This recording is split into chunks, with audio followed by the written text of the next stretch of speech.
ಆರೋಗ್ಯ ಮತ್ತು ಕುಟುಂಬ ಕಲ್ಯಾಣ ಇಲಾಖೆ ವತಿಯಿಂದ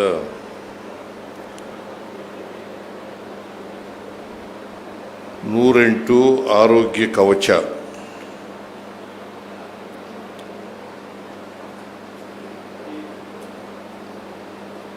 ಇದರ ಕೇಂದ್ರೀಕೃತ ಕಮಾಂಡ್ ಮತ್ತು ಕಂಟ್ರೋಲ್ ಸೆಂಟರ್ ಲೋಕಾರ್ಪಣೆ ಕಾರ್ಯಕ್ರಮ. ಈ ಕಾರ್ಯಕ್ರಮವನ್ನು ಅತ್ಯಂತ ಸಂತೋಷದಿಂದ ಲೋಕಾರ್ಪಣೆ ಮಾಡಿದ್ದೇನೆ ಅಂತೇಳಿ ಘೋಷಣೆಯನ್ನು ಮಾಡ್ತಾ ಇದ್ದೇನೆ.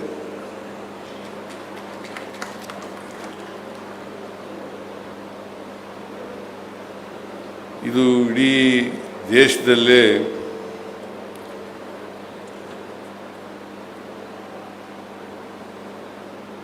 ಮೊದಲನೇದು. ಇದು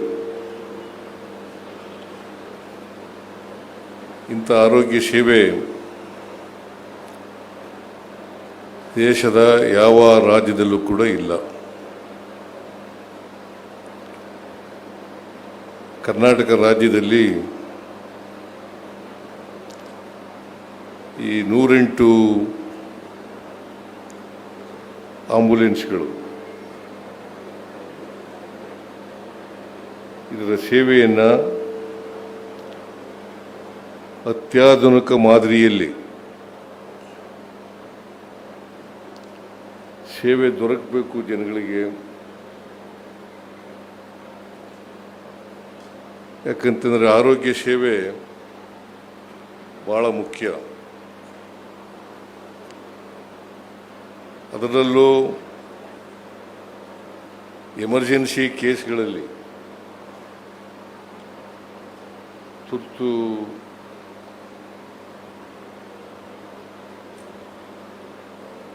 ಕೇಸ್ಗಳಲ್ಲಿ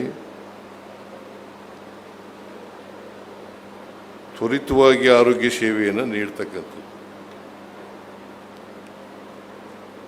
ಅದು ಭಾಳ ಮುಖ್ಯ ಅಂತೇಳಿ ನಾವೆಲ್ಲರೂ ಕೂಡ ಅರ್ಥ ಮಾಡ್ಕೊಂಡಿದ್ದೀವಿ ಅಂತಕ್ಕಂಥದ್ದು ನನ್ನ ಭಾವನೆ. ಅದಕ್ಕೆ ನಮ್ಮಲ್ಲಿ ಒಂದು ನಾಣ್ಣುಡಿ ಇದೆ, ಆರೋಗ್ಯವೇ ಭಾಗ್ಯ ಅಂತ ಹೇಳಿ. ಆರೋಗ್ಯವೇ ಭಾಗ್ಯ. ಎಲ್ಲ ಭಾಗ್ಯಗಳಿಗಿಂತ ಆರೋಗ್ಯ ಭಾಗ್ಯ ಮೊದಲನೇದು. ಆರೋಗ್ಯ ಭಾಗ್ಯ ಇದ್ದರೆ, ನಮ್ಮ ಜನರಿಗೆ ಆರೋಗ್ಯ ಚೆನ್ನಾಗಿದ್ದರೆ ಸದೃಢವಾದಂಥ ಸಮಾಜವನ್ನು ನಿರ್ಮಾಣ ಮಾಡಲಿಕ್ಕೆ ಸಾಧ್ಯ ಆಗ್ತದೆ.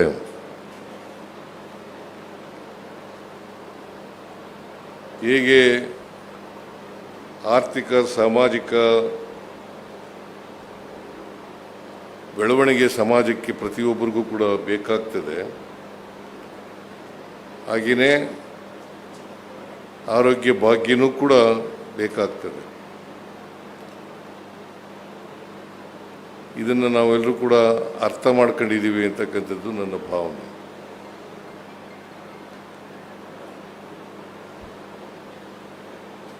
ಈಗ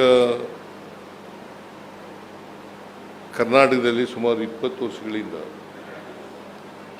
108 ಆಂಬ್ಯುಲೆನ್ಸ್ ಸೇವೆ ಇದೆ. ಇಲ್ಲ, ಖಾಸಗಿಯವರು ಮಾಡ್ತಾ ಇದ್ದಾರೆ. 18 ದಿನೇಶ್ ಗುಂಡೂರಾವ್ ಅವರು 18 ಅಂತ ಹೇಳ್ತಾ ಇದ್ದಾರೆ. ನಾನು ತಪ್ಪು ತಿಳ್ಕೊಂಡಿದ್ದೆ, 20 ವರ್ಷ ಆಗಿದೆ ಅಂತ ಅಂದ್ಕೊಂಡಿದ್ದೆ. ನಾನು 25-26ನೇ ಆಯವ್ಯಯದಲ್ಲಿ ಘೋಷಣೆ ಮಾಡಿದ್ದೆ, ಇದನ್ನು ಸರ್ಕಾರದ ಸಮಯದಲ್ಲಿ ನಡೀಬೇಕು, ಇದು ಸುಧಾರಣೆ ಆಗಬೇಕು. ಈ ಸುಧಾರಣೆ ಆಗಬೇಕು ಅಂತೇಳಿ ನಾನು 26ನೇ ಆಯವ್ಯಯದಲ್ಲಿ ಘೋಷಣೆ ಮಾಡಿದ್ದೆ. ಇದಕ್ಕೆ ಸಾಫ್ಟ್ವೇರ್ ಎಲ್ಲ ಡೆವಲಪ್ ಮಾಡಬೇಕಾಗಿದ್ದರಿಂದ ಸ್ವಲ್ಪ ತಡವಾಗಿದೆ ಅಂತೇಳಿ ನಾನು ಅಂದ್ಕೊಂಡಿದ್ದೇನೆ. ಈಗ ಸಾಫ್ಟ್ವೇರ್ ಎಲ್ಲ ಡೆವಲಪ್ ಆಗಿದೆ. ಇಂದಿನಿಂದ ಇಡೀ ರಾಜ್ಯದಲ್ಲಿ ಅಂದರೆ 31 ಜಿಲ್ಲೆಗಳಲ್ಲಿ ಅತ್ಯಾಧುನಿಕ ತಾಂತ್ರಿಕತೆ ಇರ್ತಕ್ಕಂಥ ಆಂಬುಲೆನ್ಸ್ ಸೇವೆ ದೊರಕ್ತಾ ಇದೆ. ಅದಕ್ಕಾಗಿ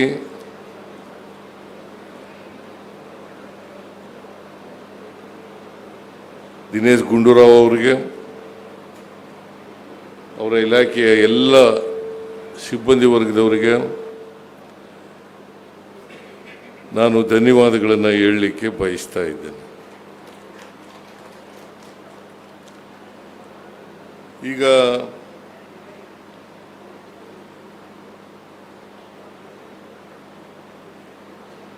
ಜೀವನ ಮರಣ ಇರ್ತದಲ್ಲ,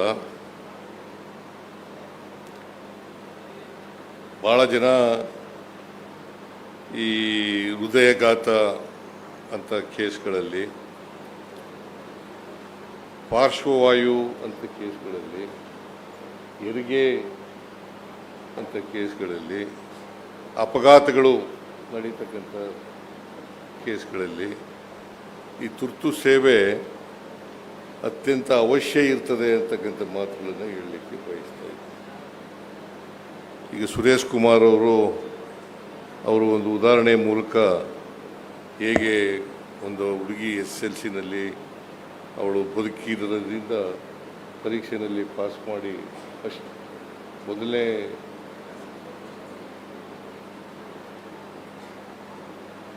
ಮೊದಲಲ್ಲಿ ಪಾಸ್ ಮಾಡಿದ್ದಾಳೆ ಅಂತಕ್ಕಂಥ ಮಾತುಗಳನ್ನು ಹೇಳಿದರು. ಇಂಥವು ಅನೇಕ ಘಟನೆಗಳು ನಡೀತವೆ. ಈ ಘಟನೆಗಳು ಅಪಘಾತಗಳಾಯ್ತವಲ್ಲ, ಅಪಘಾತಗಳಾದಾಗ ತಕ್ಷಣ ಸೇವೆಯನ್ನು ಒದಗಿಸ್ಕೊಟ್ರೆ, ಮೆಡಿಕಲ್ ಟ್ರೀಟ್ಮೆಂಟ್ ಸಿಕ್ಕಿದ್ರೆ ಅದಕ್ಕೆ ನಾವು ಅದನ್ನು ಗೋಲ್ಡನ್ ಅವರ್ ಅಂತ ಕರಿತೀವಿ. ಮೊದಲನೇ 1 ಗಂಟೆ ಇದೆಯಲ್ಲ, ಅಪಘಾತ ಆದಂಥ ಮೊದಲನೇ 1 ಗಂಟೆ, ಅದನ್ನು ಗೋಲ್ಡನ್ ಅವರ್ ಅಂತ ಕರಿತೀವಿ. Golden hour. ಆ 1 ಗಂಟೆ ಒಳಗಡೆ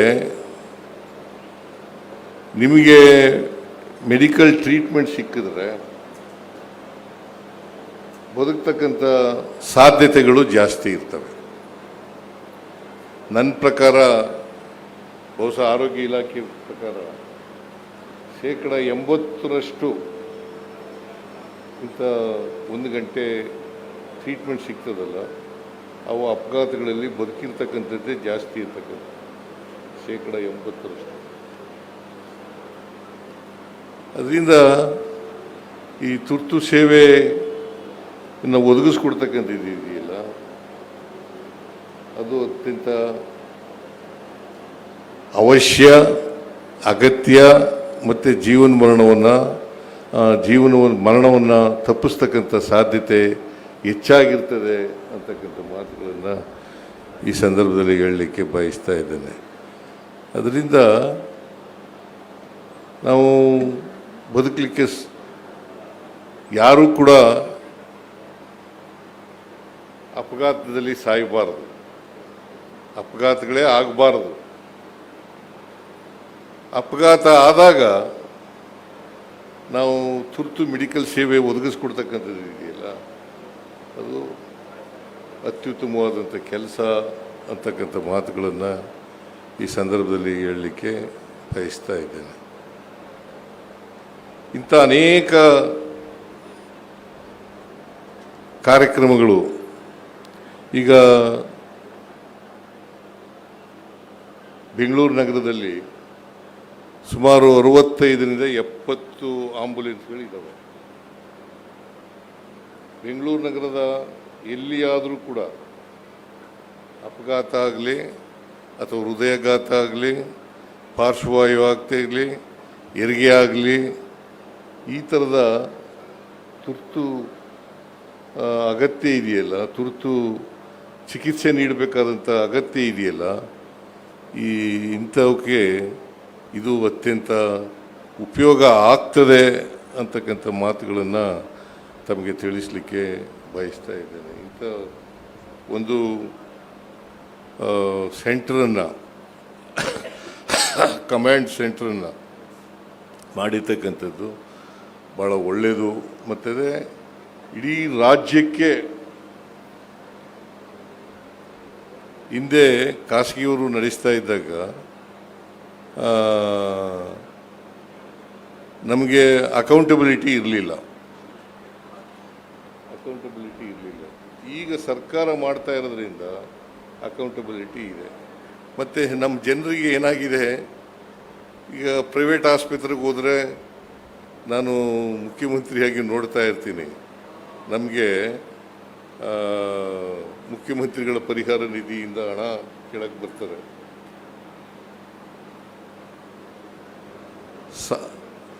ನಮ್ಮ ಶಾಸಕರುಗಳು ಅಥವಾ ಬೇರೆ ಜನರು ಬಂದು ಭೇಟಿಯಾಗಿ ಅವ್ರು ಬಡವರು ಸರ್, ಅವ್ರಿಗೆ ಜಾಸ್ತಿ ಕೊಡಬೇಕು ಪರಿಹಾರನ ಅಂತ ಹೇಳ್ತಾರೆ. ಅಲ್ಲಪ್ಪ, ಬಡವರಾಗಿರ್ತಾರೆ, ಅವ್ರು ಯಾಕೆ ಸರ್ಕಾರಿ ಆಸ್ಪತ್ರೆ ಬಿಟ್ಬಿಟ್ಟು ಬೇರೆ ಆಸ್ಪತ್ರೆಗಳಿಗೆ ಹೋಗಿದ್ದಾರೆ? ಖಾಸಗಿ ಆಸ್ಪತ್ರೆಗಳಲ್ಲಿ ಈಗ ಚಿಕಿತ್ಸೆ ಭಾಳ ದುಬಾರಿ ಆಗ್ಬಿಟ್ಟಿದೆ.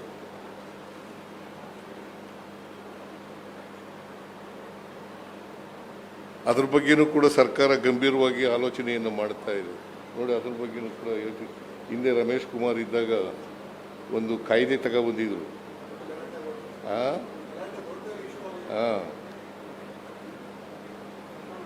ಖಾಸಗಿ ಆಸ್ಪತ್ರೆಗಳನ್ನು ಅದು ಕಂಟ್ರೋಲ್ ಮಾಡ್ತಕ್ಕಂಥ ಇದೆಯಲ್ಲ, ಅದು ಭಾಳ ಮುಖ್ಯ ಆಗ್ತದೆ.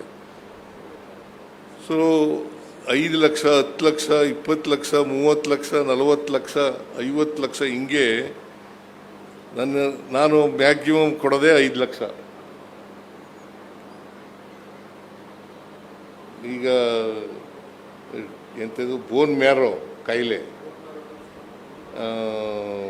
ಟ್ರಾನ್ಸ್ಪ್ಲಾಂಟ್ ಮಾಡ್ತಕ್ಕಂಥದ್ದು, ಕಿಡ್ನಿ ಟ್ರಾನ್ಸ್ಪ್ಲಾಂಟು, ಆಮೇಲೆ ಲಿವರ್ ಟ್ರಾನ್ಸ್ಪ್ಲಾಂಟು, ಆಮೇಲೆ ಲಂಗ್ ಟ್ರಾನ್ಸ್ಪ್ಲಾಂಟು, ಇಂಥ ಕಾಯಿಲೆಗಳಿಗೆಲ್ಲ ಜಾಸ್ತಿ ದುಡ್ಡು ಆಗ್ತದೆ. ಒಬ್ಬ ಬಡವರು ಕೊಡೋಕ್ಕಾಗಲ್ಲ.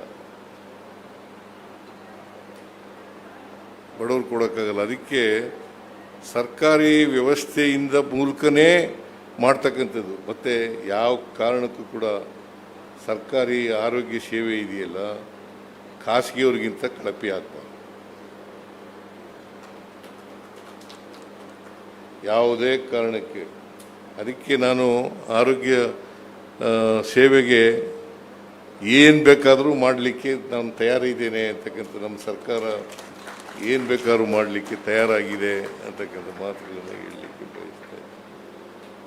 ಹೊಸ ಸೇವೆ ಮಾಡಿದ್ದೀರಿ, ಈ ಸೇವೆ ಅದರ ಉದ್ದೇಶ ಈಡೇರಲಿ ಅಂತ ನಾನು ಆಶಯವನ್ನು ವ್ಯಕ್ತ ಮಾಡ್ತೇನೆ. ಉದ್ದೇಶ ಈಡೇರಬೇಕು. ಈಗ ನಾವು ಭಾಳ ಮುಖ್ಯ ಅಲ್ಲ. ಈ ಸವಲತ್ತನ್ನು ಮಾಡಿದಾಗ, ಸರ್ಕಾರದಿಂದ ಮಾಡಿದಾಗ ಅದು ಪರಿಣಾಮಕಾರಿಯಾಗಿ ಆಗಬೇಕು ಅಂತಕ್ಕಂಥ ಮಾತುಗಳನ್ನು ಈ ಸಂದರ್ಭದಲ್ಲಿ ಹೇಳಲಿಕ್ಕೆ ಬಯಸ್ತೇವೆ. ಪರಿಣಾಮಕಾರಿಯಾಗಿ ಆಗಬೇಕು. ಅದನ್ನು ದಿನೇಶ್ ಗುಂಡೂರಾವ್ ಅವರು ನೋಡ್ಕೋತಾರೆ ಅಂತಕ್ಕಂಥ ನಂಬಿಕೆ ನನಗಿದೆ.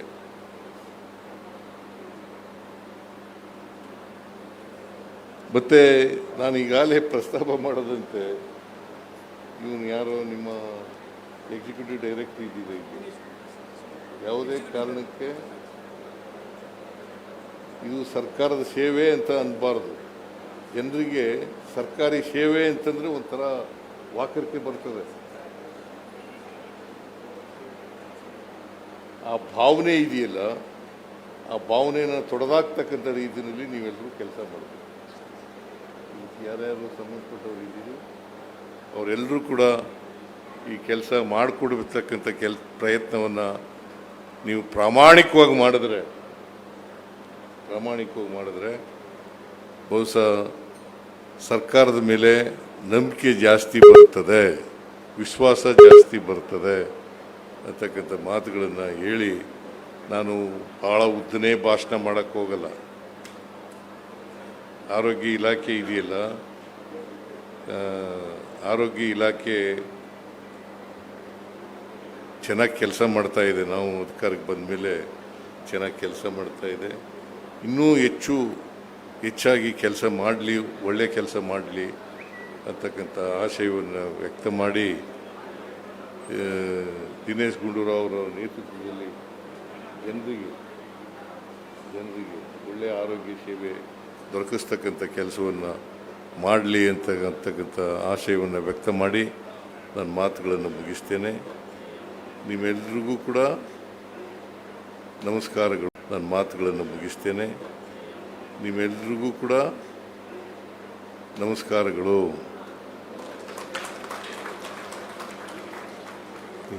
ಇಲ್ಲಿ ಬೆಂಗಳೂರು ನಗರದಲ್ಲಿ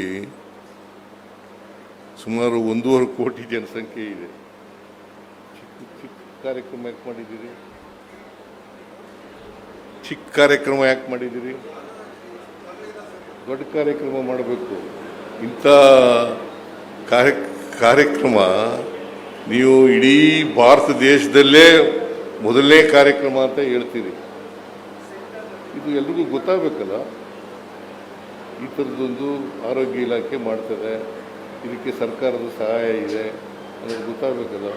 ಅದಕ್ಕೆ ದೊಡ್ಡ ಕಾರ್ಯಕ್ರಮ ಮಾಡಬೇಕಾಗಿ, ಮತ್ತು ಇಲ್ಲಿ ಹೆಚ್ಚಾಗಿ ಕೂತಿರೋರು ನಿಮ್ಮ ಆರೋಗ್ಯ ಇಲಾಖೆಯವರೇ ಜಾಸ್ತಿ ಇದ್ದಾರೆ.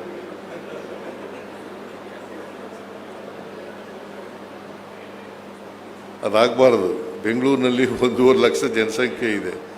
ಜಾಸ್ತಿ ಜನ ಇಂಥದ್ರಲ್ಲೆಲ್ಲ ಪಾಲ್ಗೊಳ್ಬೇಕು, ತಿಳ್ಕೋಬೇಕಲ್ವ. ಸರ್ಕಾರದಿಂದ ಏನು ಸೌಲಭ್ಯಗಳು ದೊರಕ್ತಾ ಇದ್ದಾವೆ ಅಂತಕ್ಕಂಥದ್ದೆಲ್ಲ ತಿಳ್ಕೋಬೇಕಲ್ವ. ಇಂಥ ಒಂದು ಫೆಸಿಲಿಟಿ ಇದೆ ಅಂತಕ್ಕಂಥದ್ದು ಗೊತ್ತಾಗಬೇಕಲ್ಲ.